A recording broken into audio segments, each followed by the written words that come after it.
नमस्कार दर्शकों, India express में आपका बहुत बहुत स्वागत है। मैं हूं आपकी फ्रेंड निहारिका।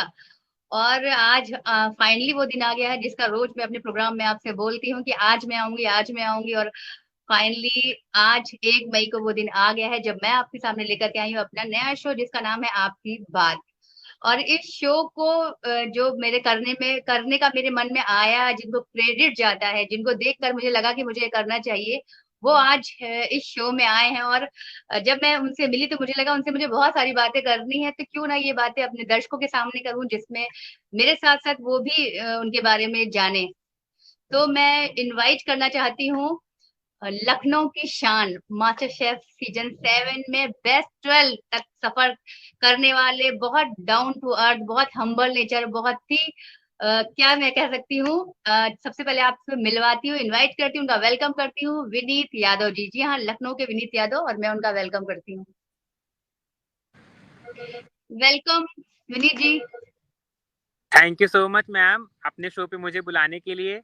आपसे मिल करके और बहुत ही अच्छा लग रहा है मुझे। दूसरी बार, एक बार हम लोग मिले थे ऑफ कैंप पे एकदम बढ़िया इवेंट में, और अभी मैं आपको हम्म, स्क्रीन पे देख रहा हूँ तो मुझे बहुत ही अच्छा लग रहा है। और वो जो हम लोग की मुलाकात थी वो ही वहां से यहाँ तक का सफर है, क्योंकि वो वहां पर मैं मिली थी और मुझे लगा कि मुझे आपसे बात करनी है। और आपका नेचर सच में बहुत अच्छा है, बहुत ही ये बात मैं नहीं कह, जितने लोग मिले हैं, जितने लोग आपको जानते हैं, सब बहुत तारीफ करते हैं कि बहुत अच्छा नेचर है विनीत का। तो बहुत बहुत स्वागत है आपका मेरे प्रोग्राम में। विनीत जी, पहला क्वेश्चन मेरा ये है कि लखनऊ से मास्टर शेफ तक का सफर, उसके बारे में कुछ बताइए। लखनऊ से मास्टर शेफ जो मैं वहाँ तक गया, वहाँ तक का जो सफ़र था वो मेरे लिए बिल्कुल भी आसान नहीं था, क्योंकि ये मेरा चौथा अटैम्प्ट था मास्टर शेफ के लिए। इसके पहले मैं 3 बार वहाँ के लिए ट्राई कर चुका हूँ, बट कोई ना कोई प्रॉब्लम की वजह से मेरा पॉसिबल नहीं हो पाता था हर एक बार। अभी 3 साल से मैं उसका वेट कर रहा था कि मास्टर शेफ आए और मैं दोबारा से पार्टिसिपेट करूँ, क्योंकि कोरोना की वजह से वो कंटिन्यू नहीं हो पाया था। सो लास्ट ट्राई हम्म। मेरा था 2019 में, तो मेरा हो नहीं पाया। एंड इस बार मैंने हम्म। अपनी जी जान लगा करके, जैसे ही सुना कि आने वाला है मास्टर शेफ, मैंने अपनी तैयारियां फिर से स्टार्ट की। और लकीली आप हम्म। सबकी दुआ थी, आप सबका साथ था, प्यार सम्मान था, तो मुझे वहां तक ले गया। तो बस यही था मेरा मतलब, अभी वहां तक का पहुंचने का एक शॉर्ट फॉर्म में मैंने आपको बता दिया कि वहां तक जाने के लिए बेसिकली बहुत सारे राउंड्स होते हैं, और 5-6 हाँ हाँ। महीने पहले से ही ऑडिशन स्टार्ट हो जाते हैं। तो मेरे first and second round Lucknow में हुआ। देन फिर मेरे को कॉल आता है दिल्ली के लिए, हम दिल्ली गए थे, दिल्ली में भी मेरे 2 राउंड हुए थे। एंड फिर वहाँ से एक हफ्ते के बाद मेरे को कॉल आया था मुंबई के लिए, तो मेरा जो 5वां और छठा राउंड था वो मुंबई में हुआ। तो प्रॉपर 6 राउंड क्लियर करने के बाद मैं पहुंचा मास्टर शेफ के ग्रैंड किचन में, और मुझे मिला मेरे नाम का एप्रन, जो शायद मेरे लिए आज तक का सबसे बेस्ट गिफ्ट आप बोल सकते हो। मुझे उस टाइम पे बहुत खुशी हो रही थी। वो खुशी मैं शायद हम्म। आपको कभी शब्दों में बयां भी नहीं कर सकता हूँ कि मैं कितना खुश था अपने नाम का और एप्रन पा मेरा करके। बहुत, हाँ, अगला क्वेश्चन मेरा यही है कि उस समय के विनीत, आज के विनीत में, और उस समय की जो सराउंडिंग परिस्थितियां थी, आज आपके आसपास के जो लोग, उसमें क्या चेंज आया है? मैम, अगर मैं कहूँ तो उस टाइम पे जब मैं कभी सेलेक्ट नहीं हो पाया, हालांकि मैं यहाँ पे छोटा सा अपना ब्रीफ आपके साथ शेयर करूँगा कि मैं कैसे हम्म। फैमिली से बिलोंग करता हूँ और कैसे मेरी स्टार्टिंग हुई कुकिंग को लेकर के। तो वहीं से ही हम्म। मेरी आप शायद चीज़ों को समझ पाओगे अच्छे से। बेसिकली हम हम्म। अपनी फैमिली में 7 भाई बहन हैं, और पापा वाह। ही सिर्फ वर्किंग थे। लेकिन जब मैं अराउंड हम्म। 13-14 साल का था, तब मेरी मॉम को पैलिसिस हो गया था। तब आई थिंक मैं थर्ड या फोर्थ क्लास में था। तो उस टाइम पे हम्म। सिर्फ बड़ी वाली दीदी की मेरी शादी हुई थी, और बाकी मेरे जितने भी भाई बहन थे वो सब अपनी पढ़ाई कर रहे थे। तो मेरे से हम्म। छोटा एक भाई है, बाकी सब मेरे से बड़े ही हैं। सो उस टाइम पे हम्म। घर की कंडीशन थोड़ी सी ख़राब हो गई थी, क्योंकि पापा ही सिर्फ वर्किंग थे, और जो सपोर्ट थोड़ा हम्म। बहुत मम्मी का मिलता था वो भी अभी ख़त्म हो गया, क्योंकि प्रॉपर मम्मी बेड रेस्ट पे आ चुकी थी। सो अभी घर में जो एक कुकिंग का माहौल था वो पूरी तरीके से डिस्टर्ब हो गया था। तो उस एक हम्म। डिस्टर्बेंस वाले माहौल ने मुझे किचन में एंट्री करवा दी, और मैं उसी टाइम हम्म। से किचन में एंट्री कर गया, क्योंकि मुझे सिर्फ मम्मी के हाथ से खाना ही पसंद था। तो मैंने उनसे जो कुछ हम्म। भी सीखा था, उनकी वहाँ तक की जर्नी में जो भी उन्होंने कभी कुछ बनाया, मैंने उनसे जो कुछ भी सीखा, तो मैंने वही सारा हम्म। उठा करके किचन में एक्सपेरिमेंट करना स्टार्ट कर दिया। एंड धीमे धीमे मेरे को कुकिंग में इंटरेस्ट आने लग गया, और मेरी कुकिंग धीमे धीमे आगे बढ़ती चली गई। तो उस टाइम पे लोगों का ये था ना कि जब आप, अक्सर आपने सुना होगा कि जब आप ऊंचाइयों पे बढ़ते हो तो पीछे 10 लोग घसीटने आपको आ जाते हैं। तो मेरे साथ भी बिल्कुल ऐसा ही बिल्कुल। हुआ क्योंकि मुझे भी हाँ, कई लोगों ने चिढ़ाना स्टार्ट कर दिया कि ये तुम कौन से काम कर रहे हो, लड़कियों वाले काम है, इन सबको मत करो, ये तुम्हारे लिए डिमोटिवेट नहीं सही। करते हैं लोग बहुत। हाँ, एग्जैक्टली जी। मुझे डिमोटिवेट करना स्टार्ट कर दिया और मुझे नीचे करने की कोशिश की, लेकिन मैंने उस टाइम पे लोगों की बात को नहीं सुना कि लोग क्या बोलेंगे, कैसे क्या है।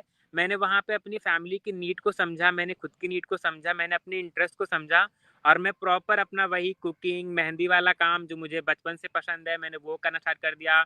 थोड़ी अर्निंग हो सके इसलिए मैंने बच्चों को ट्यूशन भी देनी स्टार्ट कर दी, वो सारा भी मैंने काम किया। छोटे मोटे इवेंट्स में पार्टिसिपेट करना स्टार्ट किया, जहाँ से मुझे बहुत मोटिवेशन मिला, मुझे बहुत बूस्टअप मिला। लोगों ने मुझे बहुत हम्म, सपोर्ट भी किया, जैसे आप सभी के जैसे कई लोग मुझे मिले जिन्होंने मुझे बहुत सपोर्ट किया, मुझे आगे बढ़ाया। फिर ऐसे ही धीमे हम्म, धीमे धीमे धीमे मेरी जर्नी आगे बढ़ती गई, और छोटे मोटे कंपटीशन में जीतता गया, कभी कुकिंग कंपटीशन, तो कभी मेहंदी कंपटीशन, तो कभी क्या कभी क्या। इस तरीके से जो मेरी एक आर्टिस्टिक जर्नी थी वो स्टार्ट हुई, और फिर मुझे किसी ने बताया मास्टर शेफ के बारे में कि अगर तुमको इंटरेस्ट है कुकिंग में, सो क्यों नहीं तुम मास्टर शेफ में ट्राई करते हो। तो मैंने जब पहली बार ट्राई किया तो मेरा लकीली वहाँ से बैड लक रहा और मैं वहाँ पे सेलेक्ट नहीं हो पाया। तब भी लोगों ने डिमोटिवेट किया कि तुम जैसे लोग कहाँ जा सकते हैं मास्टर शेफ में। फिर उसके बाद अच्छा। में मैंने, हाँ जी, लोगों ने ऐसा बोला कि तुम जैसे लोग नहीं जा सकते, वहाँ जाने के लिए बहुत पैसा लगता है, बहुत नाम चाहिए, तुम अभी हो ही क्या। फिर मैंने लोगों की बात को सुना और शायद मुझे हर्ट भी हुआ, लेकिन फिर कहते हैं ना कि जब आप अच्छा करने निकलते हो तो आपको अच्छे लोग भी मिल जाते हैं। तो कुछ लोग मुझे हाँ, ऐसे मिले जिन्होंने मुझे बहुत मोटिवेट किया कि तुम कर सकते हो, तुम में वो जज्बा है। फिर मैंने दूसरी बार ट्राई किया, मैं टॉप 100 तक पहुंचा, मुंबई राउंड से वापस आ गया, लेकिन फिर मैं टॉप 15 में सेलेक्ट नहीं हो पाया। फिर लोगों ने रिमोटिवेट करना स्टार्ट किया कि तुम्हारा दूसरा टाइम था, तुम नहीं कर पाए, तो तुम अब चुपचाप घर पे बैठो, अपनी पढ़ाई पे फोकस करो, ये क्यों लड़कियों के काम कर रहे हो, अपनी पढ़ाई पे फोकस करो, वो तुमको आगे लेकर के जाएगी। फिर भी लेकिन मेरे अंदर था कि नहीं, मुझे करना है, मुझे हार नहीं माननी है, मुझे अपनों को, जिन्होंने मुझे सपोर्ट किया है, मैं उनको प्रूफ करके दिखाऊंगा कि हाँ मैं कर सकता हूँ, आपका जो भरोसा था वो सही था। फिर मैंने तीसरी बार ट्राई किया और मैं टॉप 50 तक गया, जो मेरे लिए मुझे लगा कि हाँ बहुत बड़ी बात थी। लेकिन फिर भी मैं सेलेक्ट नहीं हो पाया वहाँ पे, और फिर लास्ट अभी इस बार जब 2022 में ये ऑडिशंस आए, तो मैंने पूरी जो जो मैंने गलतियाँ की थी, मुझे लगता था कि हाँ मेरी इस गलती की वजह से मैं सेलेक्ट नहीं हो पाया, मैंने अपनी हर एक गलती को सुधारा, और मैंने फाइनली जय माता दी बोल के किचन में एंट्री मारी, और फाइनली एक के बाद जितने भी राउंड थे वो क्लियर होते गए, और फाइनली मुझे मिला मेरे नाम का एप्रन, जिसका मतलब सपना मेरा बचपन से ही था। सो वहाँ पर जब मेरे को मेरे नाम का एप्रन दिया गया तो बस मेरे आंखों में आंसू थे, और मेरे चेहरे पे वो मुस्कान थी जो शायद मैं हमेशा से अपने चेहरे पे लाना चाह रहा था। आपने कहा जय माता दी, तो आपके साथ जय माता दी के साथ साथ आपकी माता जी की भी ब्लेसिंग थी, बिल्कुल बिल्कुल। जिनका आप सीख सीख करके वहां पर पहुंचे।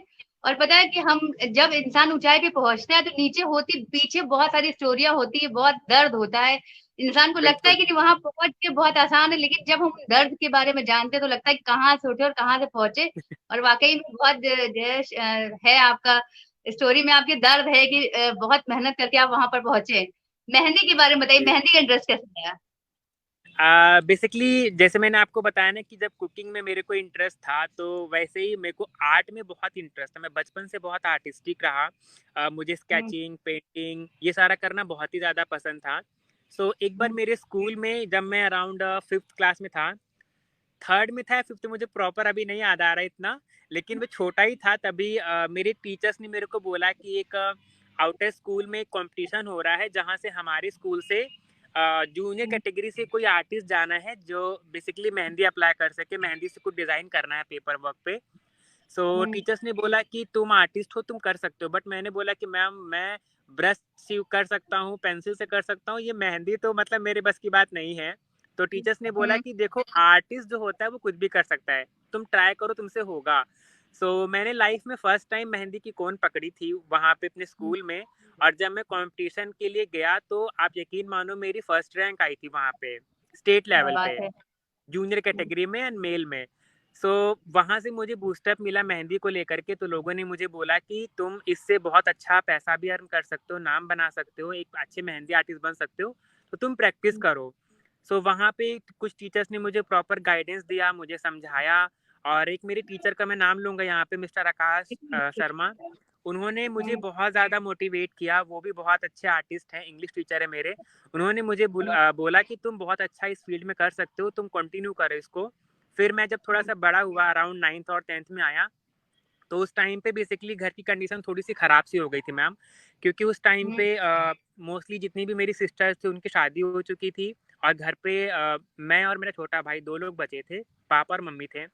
तो मैंने जैसा कि अभी पहले मेंशन किया कि मम्मी की कंडीशन तो थी नहीं कि वो खाना बना सके। तो उस टाइम पे हम लोग का ये लक भी था और थोड़ा-सा बैड लक भी था कि जो मेरी भाभी हैं उनकी जॉब लग गई थी, तो उनका ट्रांसफ़र अच्छा। कानपुर में हो गया था। वो अभी भी हाँ, वो अभी इस टाइम पे गवर्नमेंट टीचर हैं एंड उनका ट्रांसफ़र कानपुर में हुआ जिसकी वजह से भैया-भाभी वहाँ वहाँ निकल लिए और मैं, छोटा भाई, पापा-मम्मी घर पे थे। तो उस टाइम पे अभी कंडीशन इतनी ज़्यादा घर पे ख़राब हो गई थी कि पापा की पेंशन भी नहीं आती थी क्योंकि उसी टाइम पे पापा रिटायर हुए थे और भाभी का भी ये था कि 2 साल तक उनकी सैलरी नहीं आनी थी किसी कारण की वजह से। तो अभी घर पे जो अर्निंग सोर्स था वो पूरी तरीके से रुक गया था। तो फिर अभी मेरी पढ़ाई भी थी, मेरा 10+1 अब स्टार्ट हुआ था, मैंने फर्स्ट ईयर में जॉइन जस्ट किया ही था कि घर पे ऐसी कंडीशन जब आ गई, तो मैंने थोड़ा-सा अर्निंग के लिए mehndi as a professional start कर दिया। मैंने उसको एज़ अ प्रोफ़ेशन चूज़ किया और मैं शादी के ऑर्डर्स, एंगेजमेंट के ऑर्डर्स या कोई भी जब आपके घर में फंक्शन होता है, तो वहाँ पे जब आपको एक मेहंदी आर्टिस्ट की नीड होती है, तो मैंने एज़ अ मेहंदी आर्टिस्ट वहाँ पे काम करना स्टार्ट कर दिया। मैं सुबह अराउंड 4 बजे उठता था, बच्चों को ट्यूशन भगवान। देता था ताकि मेरे को थोड़ा-सा पैसे अर्न हो सके। तो बाकी 2 घंटे अपना कोचिंग पढ़ाता था, 6 बजे मैं लंच और अपना ब्रेकफ़ास्ट वग़ैरह बना कर के स्कूल जाता था 8 बजे। फिर जब मैं वहाँ से बाप। लौट के आता था, तो कुछ बच्चों को मैं मेहंदी सिखाता था, कुछ बच्चों को मैं ट्यूशन पढ़ाता था। उसके बाद में फिर वही अपना जो घर का रूटीन था, पूरे घर को सँभालना, वो सारा करता था, ताकि जो एक घर की नीड थी ना, वो पूरी हो सके। तो मैंने अराउंड 2-3 साल तक इस तरीके से अपनी फ़ैमिली को सपोर्ट किया। तो इससे मुझे बहुत बूस्ट अप मिला, काफ़ी सारे मेकअप आर्टिस्ट, काफ़ी सारे मेहंदी आर्टिस्ट ने मुझे बहुत सपोर्ट किया। हालाँकि जो डिमोरलाइज़ करने वाले लोग थे, उन्होंने तो वहाँ यहाँ तक कि बोल दिया कि ये घर के सारे काम करता है, प्रॉपर लड़कियों वाले काम करता कोई है नहीं। और मुझे ये लाइफ़ में ये- कुछ नहीं कर पाएगा क्योंकि ये इसका जो फ़ील्ड है वो बहुत ही डिफरेंट है। तो पता नहीं क्या होगा इसका लाइफ़ में, खाना बनाता है, मेहंदी लगाता है, पता नहीं कौन-कौन से काम करता है। सो कुछ भी नहीं होगा इसका, लेकिन जो सपोर्ट करने वाले लोग थे उन्होंने कहा कि तुम इस एज में इतना कुछ कर रहे हो, डेफ़िनेटली तुम बहुत आगे जाओगे। सो वो एक मतलब एंटरिंग था मेरी लाइफ़ में एज़ अ मेहंदी आर्टिस्ट। सो ऐसी स्टार्टिंग हुई मेरी मेहंदी आर्टिस्ट के रूप में। ये लोगों को कहने दीजिए, मैं तो जो आपके आने वाली जीवन साथी वो कितनी लकी होंगी। उनके हस्बैंड उनके लिए खाना भी बना के रखेंगे, उनको मेहंदी भी लगा देंगे। और वैसे भी कहते हैं ना, निंदक नीरे राखिए बिन साबुन। है एक दोहा है कि जितने हम अपनी निंदा करने वाले को आसपास रखते हैं ना, उतना ही हम आगे बढ़ते जाते हैं। आगे बढ़ते हैं, बिल्कुल मैम। बस मैंने तो अपनी आप। लाइफ में एक चीज़ सीखी है कि लोगों का काम है कहना और आपका काम है करना। तो मैंने अपने कान को चुपचाप बंद कर लिया, एक कान से सुना, दूसरे कान से निकाल दिया। कई बार तो मैंने उनकी बातों को अनसुना कर दिया और शायद इसी हम्म, वजह से मैं आज इतना आगे बढ़ पाया हूँ क्योंकि अगर मैंने लोगों की बातों को सुना होता, तो शायद मैं अपने पैशन को और अपने प्रोफ़ेशन को कभी पहचान दिला पाता। तो अब मास्टर शेफ के मैंने बहुत सारे एपिसोड आपके देखे हैं, तो इतना जो फ्यूजन आप कर लेते थे वो अचानक से कैसे, जैसे कद्दू के हलवे को आपने कुछ बनाया था एक, तो ये जी। फ्यूजन अचानक से आ जा रहा था कि इतना चेंज करना है, ये कैसे होता था? बेसिकली देखिए क्या है ना कि मैं खाने को लेकर के थोड़ा-सा मूडी और फूडी टाइप का हूँ। थोड़ा-सा जो मेरा हम्म, खाने को लेकर के सोचने का तरीका है वो बहुत ही डिफरेंट है। बेसिकली मास्टर हम्म, शेफ़ के लिए आप अगर देखो तो बहुत सारे लोग ट्राई करते हैं, अराउंड लाखों लोग ट्राई करते हैं जब इसके ऑडिशंस के बारे में अनाउंसमेंट होती है। लेकिन हम्म, वहाँ तक के सफ़र को तय कर पाते हैं सिर्फ़ कुछ चुनिंदा लोग, जैसे इस बार टॉप 16 को उन्होंने सिर्फ़ लिया था फाइनल में। तो हम्म, वहाँ तक जाना बेसिकली सबके लिए पॉसिबल नहीं हो पाता क्योंकि आपके हाथों में 3 चीज़ों का होना बहुत ज़रूरी होता है। पहला होता है स्वाद, दूसरा होता है खाने की सूरत यानी कि उसका प्रेज़ेंटेशन और तीसरा होता है हम्म, उसका इनोवेशन कि आप खाने को किस तरीके से देखते हो। आप किस तरीके जी। से खाने को 1-2 क्विज़ीन में डाल कर के इनोवेट करते हो। तो बेसिकली मेरा जो खाने को लेकर के कॉन्सेप्ट है वो उसी तरीके का है। मैं सिंपल खाने में बिलीव नहीं करता हूँ। मुझे खाने में थोड़ा बहुत एक्सपेरिमेंट, थोड़ा बहुत फ्यूज़न पसंद आता है। जैसे रसगुल्ला हम लोग नॉर्मली ऐसे ही खाते हैं, लेकिन रसगुल्ले के साथ मुझे आइसक्रीम को कंबाइन करना, किसी न किसी फिरनी को कंबाइन करना बहुत ही पसंद है। तो बस ये जो एक फ्यूज़न है, यही आपको वहाँ तक के सफ़र को तय करने में हेल्प करता है। तो मैं इसके लिए अलग अलग तरह की बुक्स पढ़ता हूँ, मैगजीन्स देखता हूँ, पेपर क्लिप्स जो होती हैं उनको पढ़ता रहता हूँ। इसके अलावा बहुत सारे यूट्यूब चैनल्स हैं, बहुत सारे मास्टर शेफ़ के कंटेस्टेंट्स हैं जिनको मैं फॉलो करता हूँ, बहुत सारे शेफ़्स हैं जो बहुत सारा फ्यूज़न करते हैं, मैं उनकी चीज़ों को फॉलो करता हूँ। इस तरीके से जो मेरी खाने को लेकर के सोच है वो बहुत ज़्यादा एक्सपेंड हो चुकी है, और इसी वजह से मैं इनोवेशन और फ्यूज़न कुकिंग में कर पाता हूँ। तो शायद इसी वजह से मैं आगे बढ़ पाता हूँ, बस और कुछ नहीं है मैम यहाँ पे। अच्छा चलिए, अभी 3 अप्रैल को हम लोग मिले थे, एक इवेंट था हम लोग का। आप जी, स्पेशल जज बन करके आए थे, जहाँ पर सुमन जी थी और एक्सपीरियंस ग्रुप की अर्चना मैम थी, रुचि जी, मैम जी। थी, बहुत सारे लोग थे। तो वहां भी आप एक स्पेशल जज बन करके आए थे। तो मैं जी ये मैम। जानना चाहती हूँ, आप वहां पर विनीत जी थे कि आपके अंदर विकास सर या गरिमा मैम या रणवीर सर थे? कौन थे आपके अंदर वहां पर? बेसिकली मैं अगर बात करूँ तो मेरे अंदर कोई नहीं था, लेकिन मेरे ऊपर उन तीनों का आशीर्वाद था। शायद उसकी हम्म। वजह से ही मैं वहाँ पे था, और मैं वहाँ पे सिर्फ़ और सिर्फ़ विनीत बन के ही गया था, क्योंकि ये मेरा खुद का शहर था, मेरा अपना घर था। तो अपने घर में इंसान जब आता है तो अपने रूप में ही आता है, तो मैं वहाँ पे अपने रूप में ही गया था। मैं प्रॉपर वहाँ पे विनीत बन के ही गया था मैम। तो जज करने का क्या मतलब, आप अगर आपने वहां तो बोला था कि हम लोग को क्या देखना चाहिए, कैसा प्रेजेंटेशन होना चाहिए, लेकिन मैं चाहूंगी एक बार मेरे दर्शकों को भी पता चले कि अगर हम लोग किसी किसी भी इवेंट में जा रहे हैं, कोई प्रेजेंटेशन कर रहे हैं, कोई डिश बना रहे हैं, तो किन किन चीजों का हमें ध्यान रखना चाहिए? बेसिकली देखिए, जब हम किसी भी कॉम्पिटिशन के लिए जाते हैं, चाहे वो बड़ा कॉम्पिटिशन हो, चाहे वो छोटा कॉम्पिटिशन हो, कॉम्पिटिशन का हम्म। मतलब क्या होता है कि हमें कुछ ऐसा करना है जो बाकी लोगों ने नहीं किया है। पहली चीज़ तो हम्म। हमको ये समझनी पड़ती है, आपके हाथ में अगर, जैसे कि सिंपल सी बात है, अगर हम किसी भी कॉम्पिटिशन को बीट करने के जाते हैं, ज़ाहिर सी बात है कि हमें 2 चीज़ें होती हैं। पहला होता है इंटरेस्ट, और दूसरा होता है हमें उस जिस भी चीज़ का कॉम्पिटिशन करने के जा रहे हैं, उसमें हमें बहुत ज़्यादा पारंगत हासिल होगी। जस्ट इमेजिन कि अगर आप फूड कॉम्पिटिशन में जा रहे हो, तो आपको खाना बनाना तो आता है, नो डाउट। लेकिन हाँ। खाना बनाना अगर आपको आता है, तो वहाँ पे 10 लोग और भी आते हैं जिनको खाना बनाना आता है। आप उनसे हम्म। अलग खाना कैसे बना सकते हो, सबसे पहली चीज़ तो आपको वो जानना होता है। अभी जैसे आपने हम्म। वहाँ पे देखा, लोगों ने बहुत सारी डिशेज़ बनाई थी, किसी ने फ्यूज़न हम्म। चाट बनाया था, किसी ने फ्यूज़न डेज़र्ट बनाया था। सो वो देख कर के मुझे भी लगा कि हाँ, इन सब से मैं बहुत कुछ सीख सकता हूँ, और लिटरली मैंने सीखा भी बहुत कुछ। तो पहली चीज़ तो ये होती है कि आपके हाथ में स्वाद है, बस आपको अपने उस स्वाद को एनहांस करना आना चाहिए। तो आप जब भी हम्म। कुछ बना कर के अपने कॉम्पिटिशन के लिए ले जाओ, तो वहाँ पर आप ये सोचो कि जो भी सिंपल खाना होता है, सिंपल खाने को आप दूसरे तरीके से कैसे वहाँ पे प्रेज़ेंट कर सकते हो, पहली तो एक आपको रिक्वायरमेंट इस चीज़ की होती है। दूसरा ये होता हम्म। है कि आपकी प्लेटिंग, जो भी खाना आप अपनी प्लेट पे डालते हो, वो आई अपीलिंग होना चाहिए, वो आँखों को भाना चाहिए, क्योंकि पहला निवाला हम आँखों से खाते हैं। ऐसा बोला जाता है कि हम पहले आँखों से खाते हैं, फिर आप उसका टेस्ट अपनी ज़ुबान से करते हैं, और तीसरा उसकी खुशबू। तो जब भी आप अपने खाने को प्लेट करो, सिंपल सी बात है, अगर मैं किसी केक को प्रेज़ेंट करूँ, तो केक का कलर हम्म। क्या है और हम जिस प्लेट पे केक को रख रहे हो, उस प्लेट का कलर क्या है, दोनों पे एक प्रॉपर कॉन्ट्रास्ट का होना ज़रूरी है। कि मान लीजिए अगर हमारा केक का कलर भूरे रंग का है, तो प्लेट जो हम्म। हमारी वो व्हाइट हो, रेड हो, या किसी ऐसे कलर को कॉन्ट्रास्ट कर रही हो जो जिस पे वो हमारा केक उभर के दिख सके। तो प्लेट का चॉइस करना भी बहुत ज़रूरी होता है।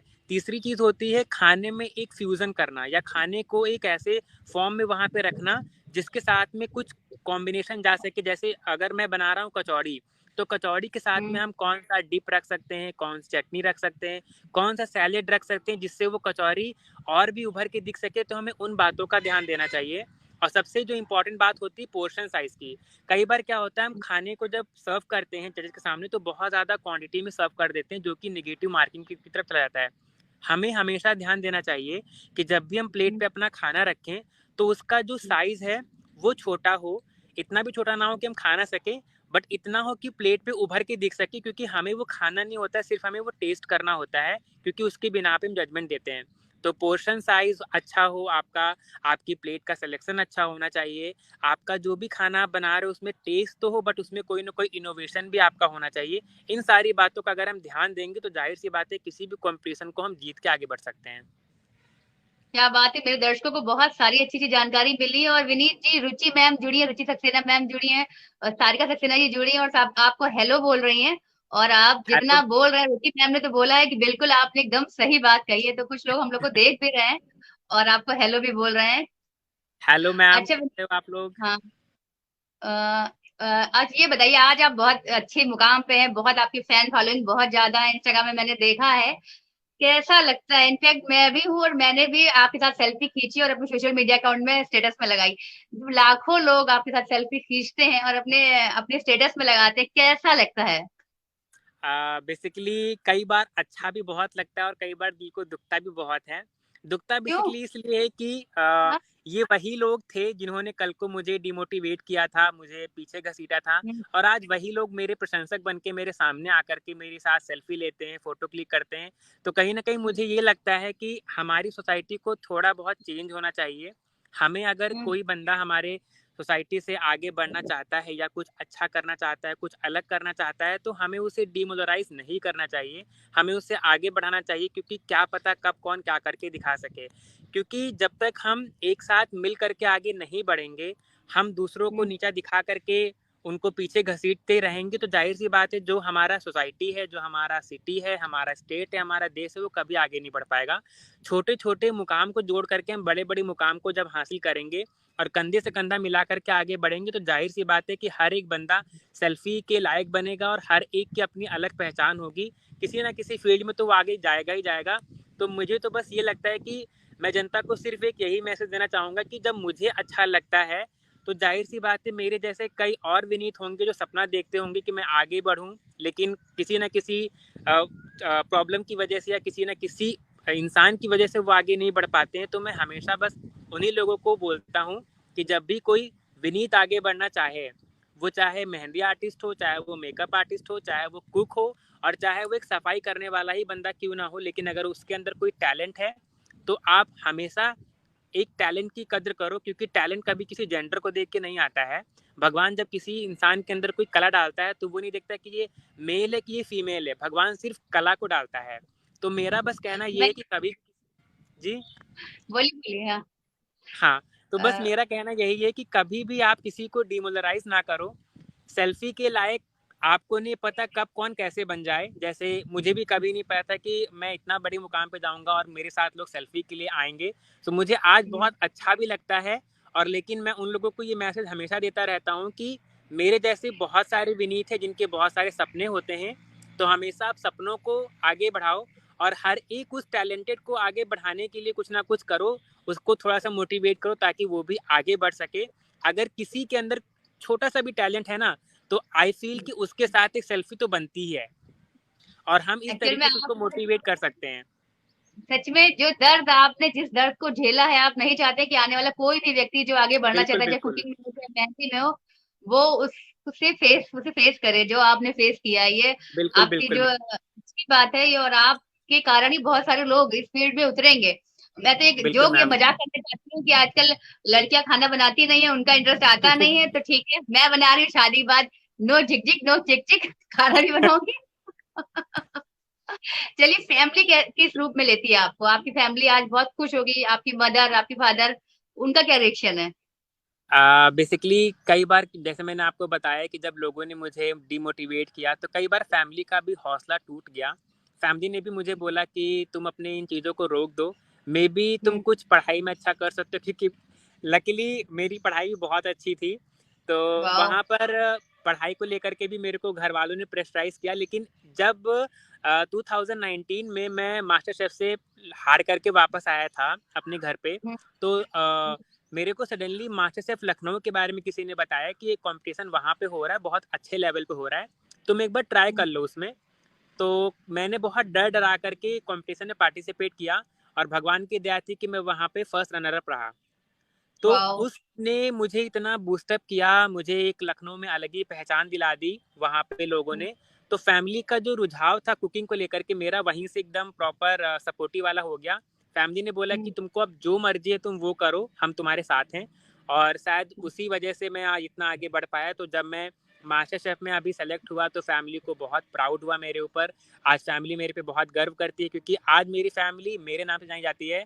मेरे पापा को, मेरी भाभी को, मेरे भैया को, या मेरी फैमिली का कोई भी मेंबर जो घर के बाहर आज निकलता है, तो लोग उन्हें मेरी वजह से जानते हैं, तो उनको भी बहुत प्राउड फील होता है इस चीज़ को लेकर के।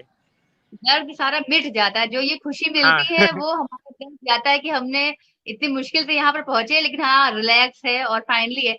आगे के क्या प्लान है विनीत जी आपके?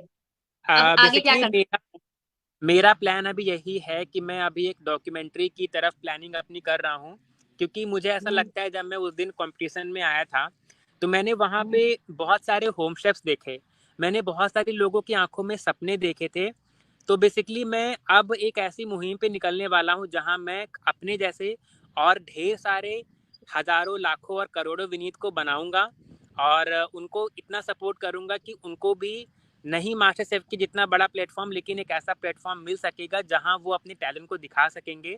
तो मैं अभी अपना एक यूट्यूब चैनल स्टार्ट करने वाला हूं जहां पर मैं वाह। अपने हर एक प्रशंसक यानी कि अपने फैन के पास, अपने फैमिली मेंबर्स के पास, अपने फ्रेंड्स के पास और अपने लोकल एरिया सिर से ना ही होकर के ऑल ओवर इंडिया को मैं कवर करना चाहूँगा, जहाँ मैं सबके साथ कोई ना कोई वीडियो शूट करूँगा, उनको मोटिवेट करूँगा, उनके खाने को और वो अच्छे लेवल पे कहाँ लेके जा सकते हैं, या वो अपने खाने को या अपने किसी भी टैलेंट को नई पहचान कैसे दिला सकते हैं, मैं उनको इस चीज़ में सपोर्ट करूँगा। ये मेरा पहला स्टेप होगा। और दूसरा ये हम्म, कि मैं अपने ही जो मेरे फील्ड है वहाँ पर लोग किस तरीके से मेरे से जुड़ सकते हैं, मेरे से गाइडेंस लेके आगे बढ़ सकते हैं, इन चीज़ों पे मैं अभी काम करना चाहता हूँ मैम। ओके। आपको खाना बनाने में सबसे ज्यादा क्या अच्छा लगता है? बेसिकली मुझे मीठे पकवान यानी कि कोई भी डेजर्ट होता है, कोई भी मिठाइयाँ होती हैं, उनके साथ काम करना, उनके साथ फ्यूज़न करना और उनके साथ नए-नए तरीके से एक्सपेरिमेंट करना मुझे बहुत ही ज़्यादा पसंद है। लखनऊ के जो लोग होते हैं वो बहुत फूडी होते हैं, हम लोग पूरी पकौड़ी और खस्ते वस्ते बहुत खाते हैं। उसमें क्या इनोवेशन करना चाहते हैं? और आप जब वहां मास्टर शेफ में गए तो क्या बोले? तो लखनऊ के लोग हैं, बहुत ज्यादा ऑयल और चिकना मुझे ही खस्ते बहुत ज्यादा पसंद है, तो वहां पर क्या रिएक्शन था कि तो लखनऊ से आया है? वहाँ पे बेसिकली सबका रिएक्शन बहुत ही ज़्यादा फ़ैमिलियर था, बिकॉज़ शेफ़ रणवीर भी लखनऊ से हैं। तो मोस्टली हाँ सबको जी। पता है लखनऊ का खाना कैसा है। लखनऊ का खाना हम्म, जैसे लोग अज़्यूम करते हैं कि बहुत स्पाइसी है, बहुत ऑयली है, बहुत ज़्यादा हाँ। जंक फूड की तरफ हम प्रमोट करते हैं लखनऊ खाने को, लेकिन ऐसा नहीं है। अगर आप आज हम्म, लखनऊ के खाने को देखो, तो चाहे वो हम्म, रॉयल कैफ़े की चाट हो, चाहे वो मोती वाह। महल की मट्टी हो, या आप कहीं का भी खाना देखो जा करके, वहाँ पे आपको एक हेल्दी टच मिलेगा खाने में, जो कि मुझे हम्म, लगता है कि आज लोगों ने अपने आप को अपडेट किया है। जहाँ खाने हम्म, में पहले बहुत सारे डिफरेंट डिफरेंट वैरायटी के ऑयल्स वगैरह यूज़ करते थे, आज लोगों ने घी को प्रमोट किया, क्योंकि आपको अगर पता होगा, घी में अगर हम कुछ फ्राई करके खिलाते हैं तो उसका जो स्वाद होता है वो इन्हेंस तो होता ही है, हाँ, और उस वो हम्म, हमारे लिए हेल्दी भी होता है। जैसे कि कई लोगों का बिल्कुल। मानना होता है कि घी वाला जो खाना होता है वो फैट को बढ़ाता है, बट ऐसा बिल्कुल भी नहीं है। मैं यहाँ लोगों को अवेयर करूंगा, घी में बल्कि पकाया हुआ रिफाइंड खाना। खाने चाहिए, रिफाइंड का जी, यूज नहीं करना चाहिए घी के रिफाइंड का अकॉर्डिंग। यूज़ नहीं करना चाहिए, क्योंकि रिफाइंड तेल जो होता है वो कहीं न कहीं आपकी बॉडी में हार्म करता है, हाँ, लेकिन हमारा जो शुद्ध गाय का घी होता है, जो हमारे देसी घी होता है, वो उसका उसका जो स्मोकिंग पॉइंट होता है वो बहुत हाई होता है, और उसमें पका हुआ खाना जो होता है वो हमारी बॉडी के लिए बहुत ज़्यादा हेल्दी होता है। तो जो लोगों के मन में मिथ है कि खा घी के खाने खाने से हम मोटे होते हैं या फैटी हो जाते हैं, ऐसा बिल्कुल भी नहीं है। घी एक ऐसा फैट है जो कि हमारी बॉडी में हेल्दी फैट को बढ़ाता है। तो मैंने अभी लखनऊ का एक टूर किया था, जहाँ मैंने पाया कि मोस्टली जो रेस्टोरेंट हैं, जो मोस्टली हमारे चाट का काउंटर्स होते हैं, या जो बहुत सारी मिठाई शॉप्स हैं, वहाँ पर आज बेसिकली वो रिफाइंड या नॉर्मल ऑयल ना यूज़ करके देसी घी का यूज़ कर रहे हैं। तो हमारे लखनऊ का खाना भी धीमे-धीमे हेल्थ के अकॉर्डिंग अपडेट हो रहा है। यहाँ पे ऑयल को ना प्रमोट करते हुए लोग घी को प्रमोट कर रहे हैं। हमारे यहाँ पे डाइट को फॉलो करते हुए लोग आजकल अपने रेस्टोरेंट की ओपनिंग कर रहे हैं, अपने कुज़ीन को आगे बढ़ा रहे हैं। तो जो कि मुझे लग रहा है कि लखनऊ का खाना, जहाँ चाहे वो कबाब हो, चाहे वो नल्ले निहारी हो, या कोई भी जो लखनऊ की फ़ेमस डिश है, वो आज बेसिकली एक हेल्दी मुकाम को टच कर रही है, जिसको देख कर के मुझे बहुत खुशी होती है।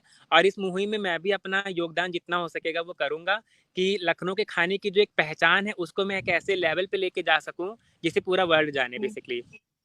बिल्कुल। और मेरे दर्शक आज देख रहे होंगे तो ये सुन लेंगे कि रिफाइंड यूज मत करिए, घी का यूज करिए। और घी भर भर के खाइए, बिल्कुल मोटे नहीं होंगे आराम से। बिल्कुल, और बिल्कुल।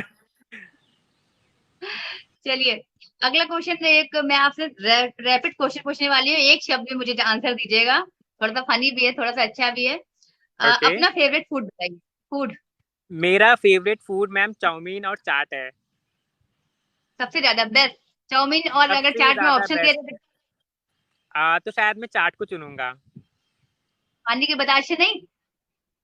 पानी के बतासे ही ऑलमोस्ट मैं चाट, क्योंकि चाट में सब कुछ आ गया आपका, पानी के बतासे हो, टिक्की हो या कबाब हो, ये सारा बेसिकली मैं चाट में ऐड करता हूँ, तो मेरे हिसाब से सारा का सारा चाट का ही वैरायटी है।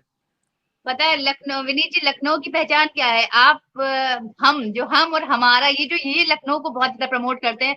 मैं भी जब लखनऊ से बाहर जाती हूँ और इस तरह से हम और हमारा करके बोलते हैं ना, तो बहुत अच्छा, आप लखनऊ के हैं ना, वो अच्छा लगता है ना, गट फीलिंग कि हाँ, एक हमारी जो बिल्कुल भाषा बिल्कुल है बिल्कुल। वो जो है बहुत दूर तक पहुंचती है। चलिए, फेवरेट शेफ कौन सा है आपका? मेरे फेवरेट शेफ विकास खन्ना शेफ हैं, क्योंकि उनसे मैंने फ्यूजन करना सीखा है। बेसिकली फूड को लेकर के जो एक फ्यूजन होता है, वो कहीं ना कहीं लोगों को लगता है कि वो गलत है, लेकिन जो शेफ विकास का फ्यूजन है वो बहुत ही ज़्यादा अच्छा होता है और हेल्दी भी होता है। सो आई फॉलो टोटली शेफ विकास। तीनों जज में सबसे ज्यादा स्ट्रिक्ट कौन थे? शेफ गरिमा। गरिमा में रणबीर सर तो मुझे लगता है बस मस्ती करते रहते थे वो भी। तीनों शेफ अपनी जगह बहुत ही अच्छे थे, फनी थे, मस्ती भी करते थे, लेकिन ऑन स्क्रीन थोड़ा सा शेफ गरिमा स्ट्रिक्ट थी, बट बाय नेचर वो बहुत अच्छी है। ओके, कौन सा ऐसा मसाला है जो आपको लगता है कि कुकिंग के लिए बहुत जरूरी है, आपकी किचन में होना ही चाहिए, विनीत जी की किचन में वो होना चाहिए? गरम मसाला। क्योंकि गरम मसाला वो भी गरम कौन सा? मसाला एक ऐसा मसाला होता है जो कि आप चाहे चाट बना रहे हो, या आप क्या बोलते हैं, दाल बना रहे हो, सब्जी बना रहे हो, किसी भी तरह की हम्म, आप ग्रेवी बना रहे हो, उसमें जो गरम मसाला मेरे हिसाब से होता है वो बहुत हम्म, ज़्यादा अच्छे से फ्लेवर्स को इन्हांस कर सकता है। अगर एकदम सिंपल से मसाले की बात करूँ तो नमक। नमक एक ऐसा मसाला है जो कि किसी भी ग्रेवी में अगर नहीं है तो सारे मसाले हाँ, फेल हो जाते हैं। तो नमक एक हाँ, ऐसा मसाला है जो कि हर एक ग्रेवी में होना ज़रूरी है, लेकिन नमक ही नमक तो कुछ नहीं कर सकता है। उसके लिए जो एक मसाला होता है वो गरम मसाला मेरे हिसाब से होना चाहिए, क्योंकि मेरे किचन में खुद ही मेरा खुद का बनाया हुआ गरम मसाला होता है, जो मैं अक्सर हम्म, मोस्टली ग्रेवीज में और ड्राई वेजिटेबल्स में डालता हूँ, क्योंकि उससे फ्लेवर इन्हांस होता है मेरे लिए। ओके। और कौन सा ऐसा यूटेंसिल है जो आपको लगता है कि होना ही चाहिए, हम उसके बिना काम नहीं कर सकते हैं? कढ़ाई। कढ़ाई। जी। अच्छा, बनाना क्योंकि क्या अच्छा कढ़ाई, लगता है आपको? मेरी हम्म, लाइफ में कढ़ाई का बहुत ज़्यादा इम्पोर्टेंट रोल है, क्योंकि मैंने जो बेकिंग है वो भी मैंने कढ़ाई में की है। मैंने अपनी लाइफ का पहला केक भी कढ़ाई में बनाया था। मैंने वाह। कढ़ाई में वो सारी चीज़ें बनाई हैं जो शायद लोगों को लगता है कि वो बड़े-बड़े यूटेंसिल्स में ही पॉसिबल हो पाती हैं। ओके, मैंने भी अपना पहला जो केक बनाया था वो कढ़ाई में ही बनाया था। तो स्टार्ट प्लान वहीं से करता है। अच्छा, बिल्कुल। अगर विनीत जी शेफ नहीं होते तो क्या होते? वैसे ये क्वेश्चन थोड़ा-सा फ़नी होगा मेरे लिए, क्योंकि मैं ऑलरेडी एक सक्सेसफुल मेहंदी आर्टिस्ट हूँ, मेकअप आर्टिस्ट हूँ, और मैं इन सब की ट्रेनिंग भी कराता हूँ, तो मैं इन सब के लिए प्रॉपर एक ट्रेनर भी हूँ। तो अगर मैं एक शेफ़ ना हम्म, होता तो शायद मैं एक कंप्लीट ब्यूटिशियन होता, जहाँ पर मैं लोगों को ट्रेनिंग भी दे रहा होता और लोगों को ग्रूमिंग भी शायद दे रहा होता। चलिए थोड़ा सा चेंज करते हैं। फेवरेट एक्टर बताइए कौन से आपके? फ़ेवरेट एक्टर बहुत हम्म, ढेर सारे हैं, लेकिन एक को चूज़ करना थोड़ा-सा क्रिटिकल हो रहा है यहाँ पे। दो तीन बता दीजिए, कोई अ, दिक्कत नहीं, कौन सा एडजस्टमेंट करना है। एसआर के शाहरुख खान, पठान इनकी देखी चीज़ें आपने? मुझे बहुत पसंद है। पठान देखी? हाँ, देखी, बहुत मज़ा आया। बहुत मजा आया। एक्ट्रेस? एक्ट्रेस तो मतलब क्या ही बोलूँ, वहाँ पे भी बेसिकली मेरे जितने ज़्यादा ये बॉलीवुड के और हॉलीवुड के एक्टर एक्ट्रेस नहीं, उससे ज़्यादा मैं शेफ़ को फ़ॉलो करता हूँ। तो यहाँ पे थोड़ा-सा फ़ेवरेट और नॉन फ़ेवरेट में प्रॉब्लम हो जाती है। एक्ट्रेस में किसको बता दूँ मैं? कोई नहीं, टेंशन ना लीजिए। अच्छा बताइए, जैसे मैं जब कुछ खाने का सर्च मारती हूँ गूगल में, तो मैं जाकर कविता's किचन का आपने नाम सुना होगा। जी, जी, जी। हाँ, तो मैं जाकर के उनको सर्च करती हूँ, मुझे बहुत पसंद है और बहुत ही वो एकदम इजली ची वे में बताती हैं चीज। जी, आप जी। किसको सर्च करते हैं? यहाँ पे एक चैनल आप लोगों ने देखा होगा, इंस्टाग्राम पे भी है और यूट्यूब पे भी है, निशा मधुलिका मैम का। हाँ उनकी हाँ, रेसिपी देखिए। मैं बहुत ज़्यादा फ़ॉलो करता हूँ, क्योंकि उनकी जो रेसिपीज़ हैं, वो आप कैसा भी रेसिपी डालो, उनकी कोई ना कोई रेसिपी आपको वहाँ पे मिल जाएगी, और उनकी जो चीज़ें होती हैं प्रॉपर ऑथेंटिक होती हैं। So I follow blindly Nisha Madhulika. Second option मैं भी निशा मधुलिका पे देखती हूँ, लेकिन मुझे कविता जी एक ऐसा था घर की महिला है और उन्होंने बहुत कहाँ जी, से उठ के बिल्कुल। आज कहाँ पहुंच नहीं, गई है, तो मैं उन्हें बहुत बहुत। सारे आपने जैसा बोला कवितास किचन है, इसके अलावा और भी विलेज फूड के चैनल बहुत सारे आते हैं जहाँ पे ऑथेंटिक खाना मिलता है आपको, और बहुत अच्छी हम्म, वीडियोस होते हैं। इसके अलावा एक होम कुकिंग करके भी चैनल है, जहाँ की बेसिकली साउथ इंडियन जो कुजीन है बहुत अच्छे से वो दिखाते हैं। सो ये सारे चैनल मुझे बहुत पसंद है, लेकिन निशा मधुलिका मैम का जो फूड का चैनल है उसको मैं बहुत ट्रस्ट करता हूँ, और कोई भी वीडियो होती है जब तक अगर मैं उनकी वीडियो को ना टच करूँ तो मुझे लगता है कि कुछ ना कुछ इनकम्प्लीट है अभी।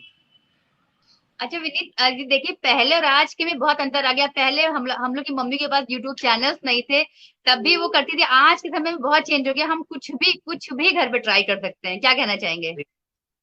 बेसिकली मुझे ऐसा लगता है कि ये बहुत अच्छा चेंज है, क्योंकि जितना हम्म, टेक्नोलॉजी हमारी आगे बढ़ रही है हमें किसी भी तरह की प्रॉब्लम नहीं होती है। आज हमें शॉपिंग हम्म, करना हो तो भी हम ऑनलाइन कर लेते हैं, किसी भी तरह की हम्म, रेसिपी अगर हमें नहीं आती है तो वो भी हम उसमें देख करके समझ लेते हैं। हम्म, ये बहुत ही ज़्यादा अच्छा चेंज है, क्योंकि यूट्यूब हम्म, की हेल्प से हम बहुत ज़्यादा चीज़ों को आगे लेकर के चले जाते हैं। वहाँ पे हमें बहुत कुछ ऐसा मिल जाता है जो हमें बहुत ज़्यादा हेल्प करता है। सो मेरे हिसाब से ये बहुत अच्छी चीज़ है, और सबको ही सीखना चाहिए। जिनको खाना बनाना आता है उनके लिए तो यूट्यूब वरदान है, और जिनको नहीं बनाना आता उनके लिए भी वरदान है, क्योंकि कुछ भी हो आपको A to Z हर एक चीज़ यूट्यूब पे अवेलेबल हो जाती है। अच्छा विनीत जी की लाइफ का मूल मंत्र क्या है? क्या मंत्र है या क्या देना चाहेंगे आप लोगों को मूल मंत्र अपना, कि इस तरह से लाइफ जियो? मेरा लोगों को लेकर के सिर्फ़ और सिर्फ़ एक, यहाँ पे मैं हमेशा लोगों को बोलता हूँ अपना जो मेरा फ़ेमस लाइन होती है। मैं अभी इंदौर में गया था, वहाँ भी लोगों ने मेरी इस बात को बहुत सराहा कि हम्म, लोगों का काम है कहना और हमारा काम है करना। तो जो कुछ भी हम्म, आपका मन करे, मैं ये नहीं कह रहा हूँ कि आपका कुकिंग को लेकर के ही मन करे तो सिर्फ़ आप कुकिंग करो, नहीं।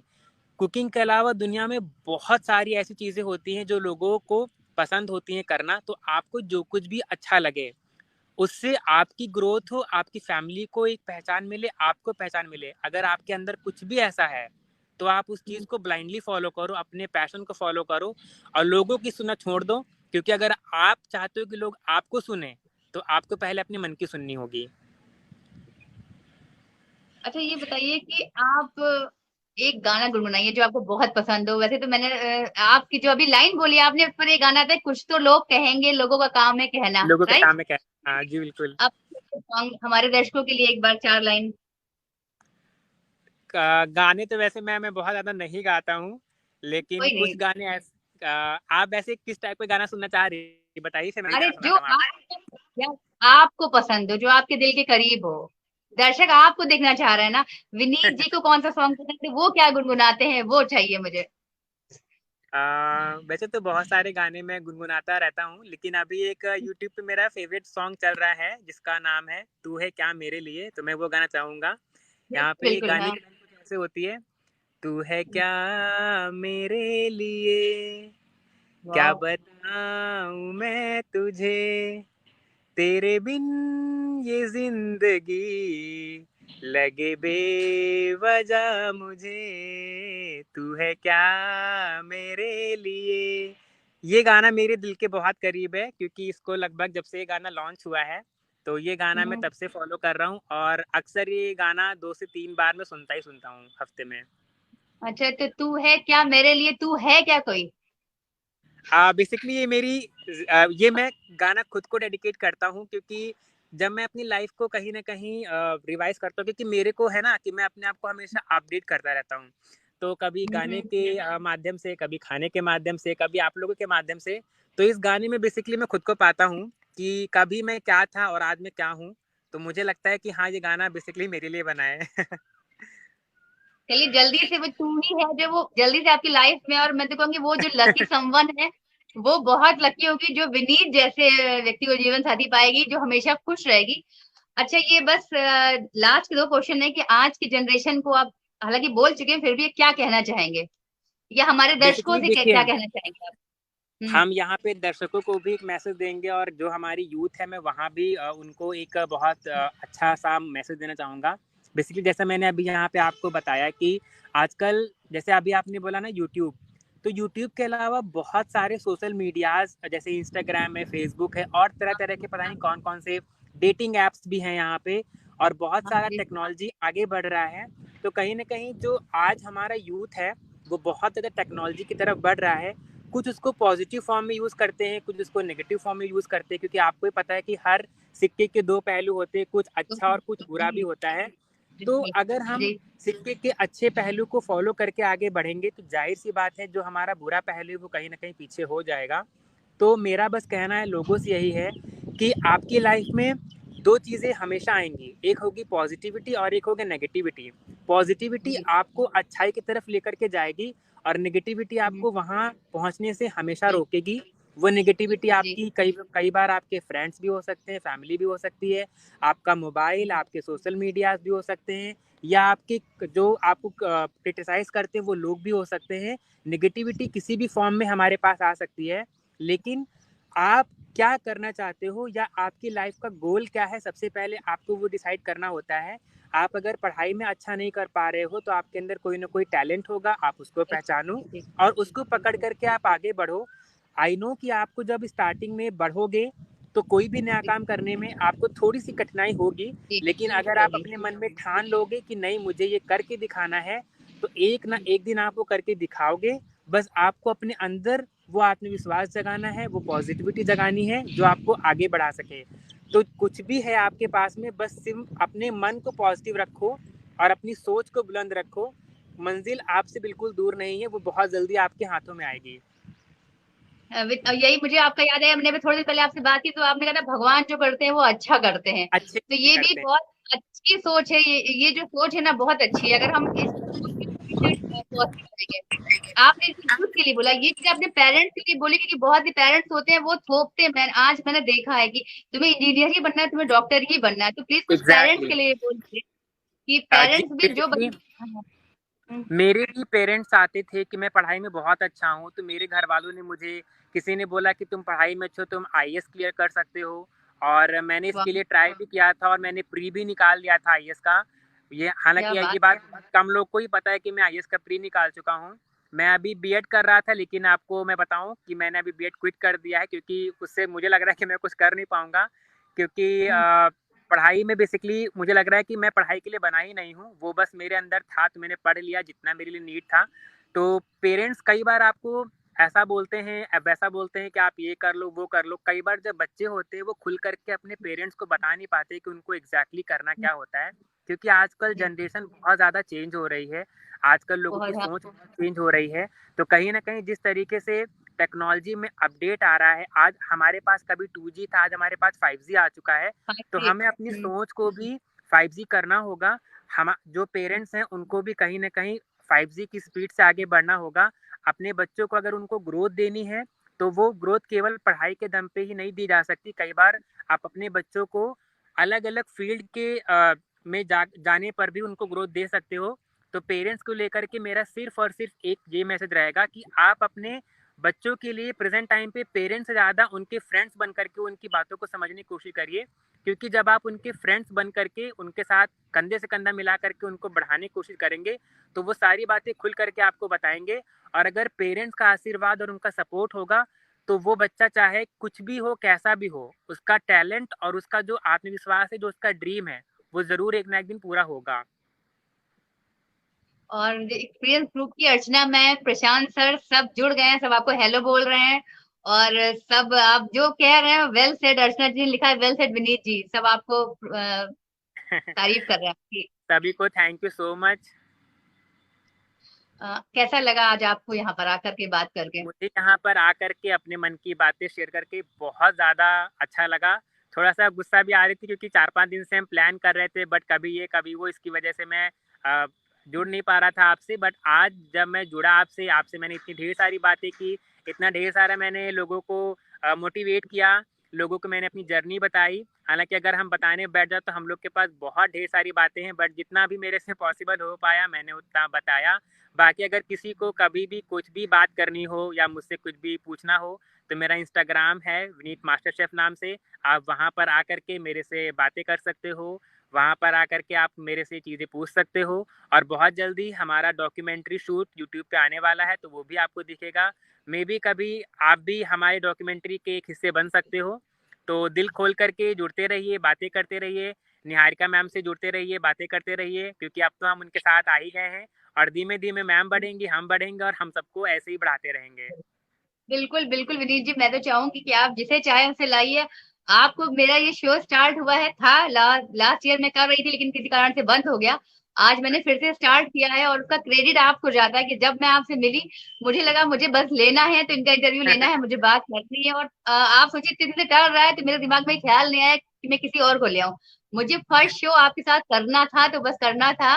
और शायद भोलेनाथ या माता जी की कृपा थी कि आप आ गए, आज दिन आपका अवेलेबल हो गया और आज आ गए और मुझे जी बहुत बिल्कुल। अच्छा लगा। और मेरे लिए भी डाउन बहुत खुशी की बात है कि मैं आपके शो का हिस्सा बन सका। और अगर मेरी वजह से कहीं आपकी ग्रोथ हो सकती तो डेफिनेटली मैं हमेशा सपोर्ट करूंगा आपका ma'am. Thank you so much. इसीलिए तो मैं कह रही थी ना, बहुत हम्बल डाउन टू अर्थ। और मैं नहीं, मेरे आसपास जितने लोग आपसे मिले उस दिन, जितने लोगों ने, सब ने बहुत तारीफ की आपकी। और ईश्वर करे कि आप ऊंचाइयों पे पहुंचे, ऊंचाइयों की बुलंदियों को छुए। और मुझे खुशी हो कि मैं विनीत जी वहां पहुंचे, मैंने उनका इंटरव्यू लिया था, मुझे बहुत प्राउड फील हो। तो मैं यही शुभकामनाएं देती हूँ आपको अपने चैनल की तरफ से। सभी लोग जितने लोग हैं सब आपको बहुत सारी दुआएं, बहुत सारा प्यार आपको मिलता है कि आप बहुत आगे जाएं। और thank you so much Vineet, मेरे लिए इतना समय निकाला आपने। आप, मुझे पता है अरे आप मैम बहुत बिजी हैं, बहुत शेड्यूल है आपका, लेकिन फिर भी आपने टाइम निकाला। मुझे बहुत अच्छा लगा। कुछ और कहना हो तो बोलिए। कहने को मैंने बोला ना कि हम लोग के पास तो बहुत कुछ है, बट अभी सिर्फ हाँ। इतना ही कहना चाहूंगा कि जिस तरीके से आपने मुझे मास्टर शेफ की जर्नी में सपोर्ट किया, तो यहाँ पर अब मैं लोगों को सपोर्ट करने के लिए फील्ड में आने वाला हूँ।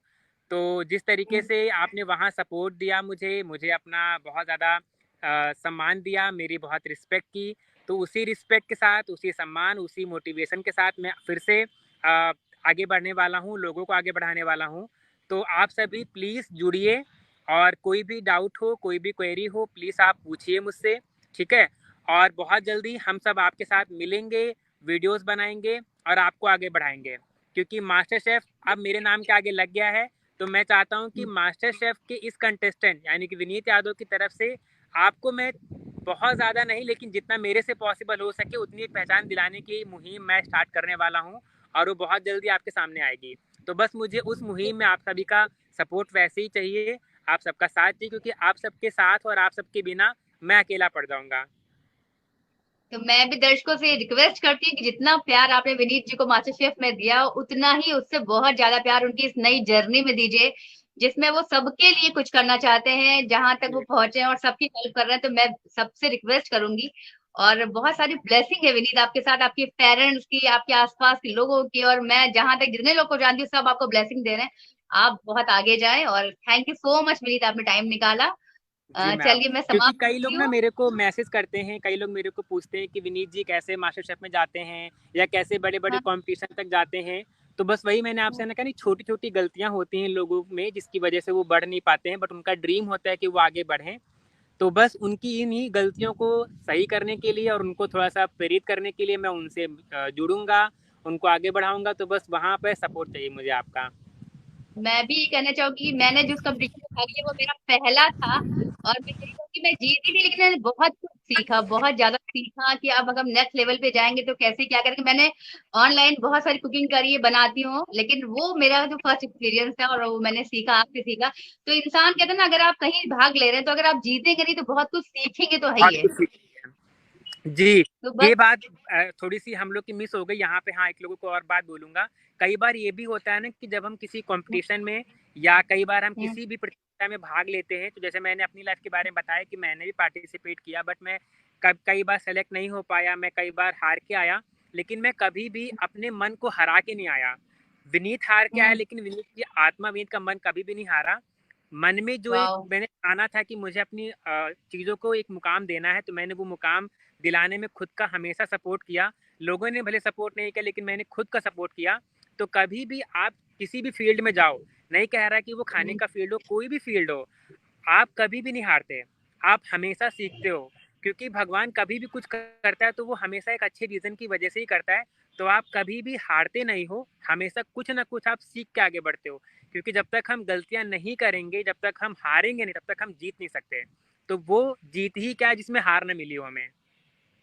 मन के जीते जीत, मन के हारे हार। अगर मन हमारा हार गया तो हम हार गए, और मन जीत गया तो हम बिल्कुल जीत बिल्कुल। गए।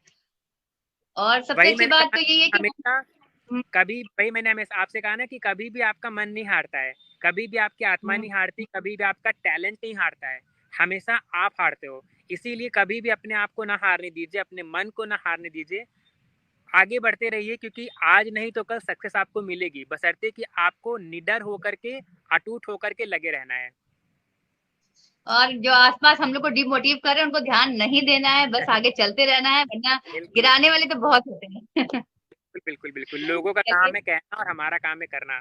करते रहिए, कुछ आगे तो बढ़ते रहिए। लोग हैं। बस आगे बढ़ते रहिए, विनीत की तरह आगे जाइए। और विनीत, मुझे बहुत खुशी होगी और बहुत सारे लोग आपसे जुड़े हैं और बहुत आपकी बातों को जो है कि वाकई में मैं कह रही हूँ ना, आपकी इतनी कम उम्र में इतनी अच्छी सोच है। मुझे पता चला कि आपकी बहुत कम उम्र, तो इतनी कम उम्र में 24 इतनी का अच्छी हूँ। सोच है। वही 24 की बहुत कम उम्र है। और मैं उनको एक प्रणाम करना चाहती हूँ, आपके पेरेंट्स को, आपके माता पिता को, जिन्होंने इतने अच्छे संस्कार दिए आपको। क्योंकि ये बाई बर्थ नहीं, आपके आसपास के आपके पेरेंट्स हैं। मैं हमेशा कहती हूँ कि बच्चों में उनके पेरेंट्स झलकते हैं। तो जो जी आपके बिल्कुल। पेरेंट्स, मेरा नमस्कार उनको बोलिएगा, उनको थैंक यू बोलिएगा कि आपके अंदर जो इतने अच्छे उन्होंने संस्कार फूट फूट के डाले हैं, जितनी अच्छी, इतनी कम उम्र में इतनी अच्छी सोच है आपकी। मैं भी बहुत मुझे बहुत अच्छा लगा आपसे बात करके। और मैं गलत नहीं थी, मैंने कहा था पहला इंटरव्यू विनीत जी का लूंगी, तो विनीत जी का ही लिया और मुझे बहुत बहुत अच्छा लगा आज आपसे मिल करके। तो चलिए, थैंक यू विनीत जी। आप जुड़े रहिए, आप कभी भी चाहें मुझसे कांटेक्ट